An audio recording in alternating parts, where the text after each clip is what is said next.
والصلاة والسلام على أشرف الأنبياء والمرسلين أما بعد.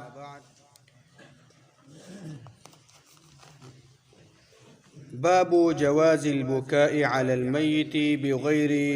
ندب ولا نياحة.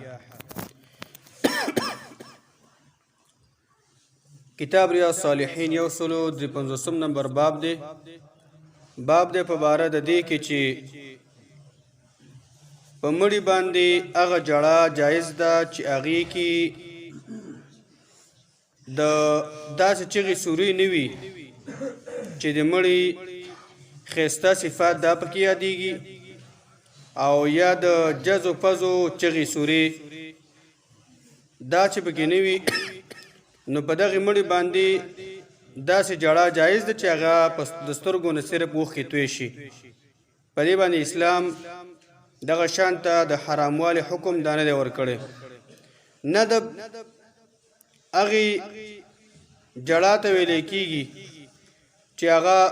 چغې سوري یو کس وي او په هغې کې د مړي هغه ښایسته صفات یادوي چې ته خو سم غر وې که نه، او ته خو لاړې، او ته خو داسې یو سړی وې، او تا خو داسې ژوند کړی دی، او چغې سورې وایي. یعنې دې صفاتو له ویې لکه دا مړی چې اوري او د هغې صفات بیانوي، نو دا اسلام حرام کړي دي. نیاحه هغه چغې سوري د مصیبت په وخت کې یا دغه شان ته په مړي باندې چغو سورې وال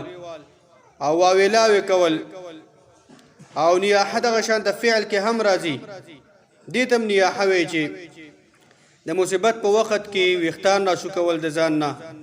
او مخ په څپېړو باندې وال، دې ته هم دغه شان دا هم نیاحه کې راځي. دا حرام دي. نو داسې حالات چې پکې نه وي او صرف جړا وي، چغې سوري پکې نه وي، د مړي نومونه ښایسته صفات پکې نه وي، نو دا باب دې باره کې ده چې دا جړا دا جایز ده. اور چې نیاحه ده هغه دغه شان ته حرام دي. په دې کې به وروسته باب هم راشي، بابو فی کتاب النهي، هغې کې به دغه شان ته دغه باب کې به دې تفصیل هم راشي. اول نمبر روایت ته عن ابن عمر رضی الله عنهما ان رسول الله صلی الله علیه وسلم عاد سعد بن عباده. عبد الله بن عمر وی چې یقینا رسول الله صلی الله علیه وسلم د سعد بن عباده رضی الله عنه چې دا د خزرجو داغي سید و مشهور او داغي بیمار پرسی کوله، داغي د مرستیا ته پوسټ نبی صلی الله علیه وسلم ورغه. ومعه عبد الرحمن بن عوف وسعد بن ابي وقاص وعبد الله بن مسعود رضي الله عنهم. او د الله د پیغمبر سره عبد الرحمن، سعد بن ابي وقاص سره او عبد الله بن مسعود سره دا سره ملګریو. فبكى رسول الله صلى الله عليه وسلم، نو رسول الله صلی الله علیه وسلم په جړا شو. سعد بن عباده چې ویل دو هغه ډېر مخورج انسان او هغې باندې تکلیف او درد ډېر زیات و، مرستیا ور باندې سخته وه. د الله پیغمبر صلی الله علیه وسلم د سترګو نه اوښکې لاړې او هغې وجړل. فلما رأى القوم بكاء رسول الله صلی الله علیه وسلم بکوا. نو کله چې د ملګرو او دغه خلکو د نبی صلی الله علیه وسلم دا جړه ولیدله، نو هغوی مو سره جړه شروع کړه. ابن قیم ولا دی جړه ته وی دا بکاء الموافقه ده، یعنی موافقت د پاره جړه شروع کړه. د الله پیغمبر ویل دو نو دیم جړه شروع کړه. فقال نبی صلی الله علیه وسلم قوم ته دا ویله، الا تسمعون، ایت سناوري، معنی دا متوجه شي، خبره مهمه ده، دا خبره صحیح واورئ تاسو. ان الله لا يعذب بدمع العين، یقینا الله تعالی د سترګو په اوښکو باندې مړي ته عذاب نه ورکوي. په روایت د مسلم کې راځي، دا روایت د بخاري مسلم دی.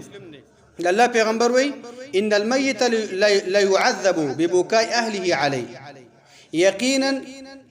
کله چې د مړي خلک د مړي والا د مړي ته جاړي، د مړي ته الله عذاب ورکوي. دا خطاب ولې جاړي؟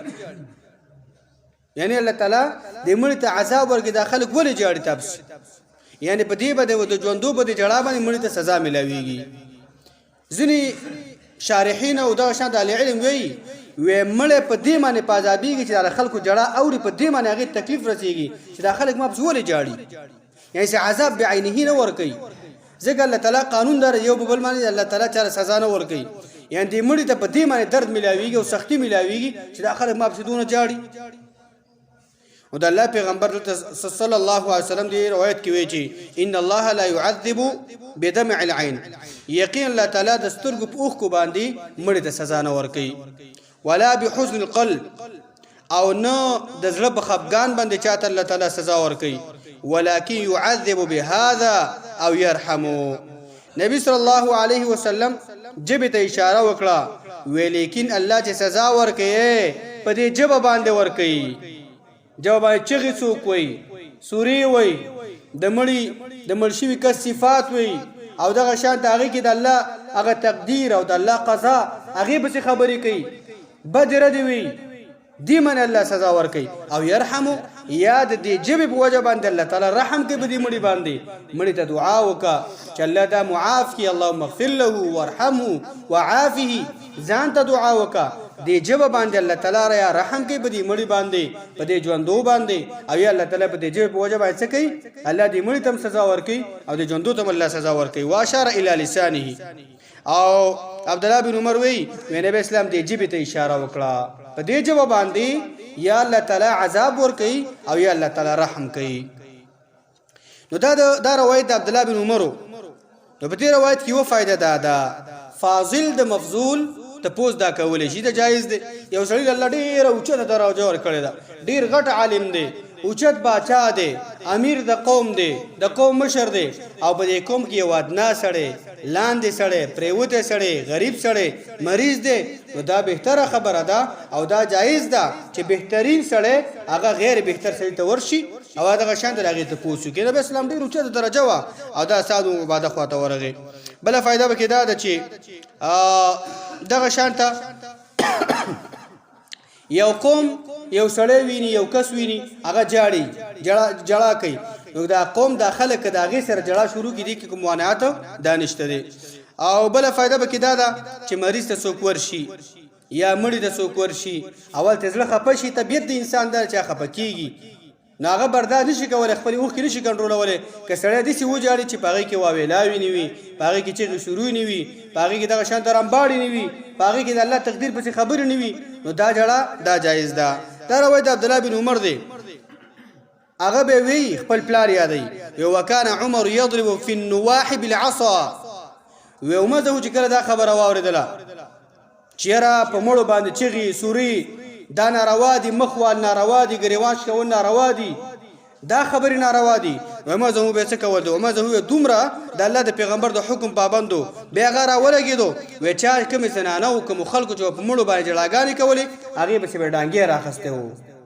او صاحب راغسته وو او خلک به والا خزرانه به والی ويرب بالحجاره ګډه به سره راغستي په کانو به وشتري په ګډو به وشتري چې وای تاسو د کار کوي او تاسو جړاګانی کوي ناروا کا کوي ويدفع بالتراب في وجوه من يفعل ذلك او دا شګي به راغستي